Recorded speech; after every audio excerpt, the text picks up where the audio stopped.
Bubonic plague. Imagine you're living in Florence, Italy in the spring of 1348. For months, people have been gossiping about a sickness coming in from the east. But Florence is one of the richest cities in the world, and nobody's going to stop their life over a rumor. So the markets stay open and the streets stay crowded. Then one day you wake up with a fever and a strange lump under your armpit. By evening, that lump has swollen to the size of an egg. It's burning hot, and the pain is so bad you can barely move your arm. You have no idea that a flea bite you never even felt started all of this.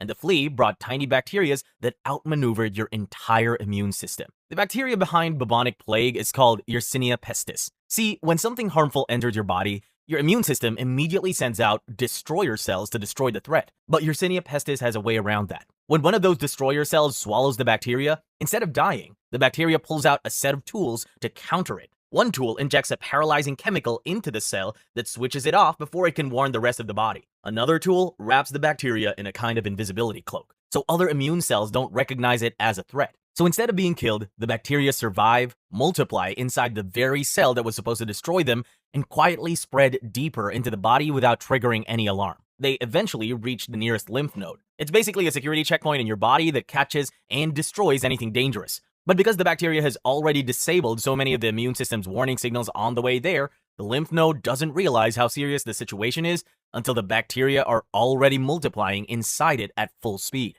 The node swells up as it tries to desperately contain an infection that's already out of control. And the swelling is the bubo, that hot, egg-sized, agonizing lump under your arm. Your fever keeps climbing, the pain keeps growing, and your body has been losing this fight for days without you knowing. If nothing stops the bacteria here, they eventually break out of the lymph node and pour into the bloodstream, and that is where things become deadly. Once in the blood, the bacteria release poisons that cause the body to essentially panic and attack itself. Blood starts clotting in tiny vessels all throughout the body, while those same vessels are also leaking and bleeding at the same time, which cuts off the blood supply to many organs. The fingers go dark, the toes go dark, the nose goes dark. The tissue is dying because no blood is reaching it anymore, and it turns black right there on the living body. This is where the name Black Death comes from. The organs, overwhelmed and starved of proper blood flow, begin to shut down one by one, and death in untreated cases comes within 3 to 6 days of that first fever. Without antibiotics, bubonic plague kills between 30 and 60% of the people it infects.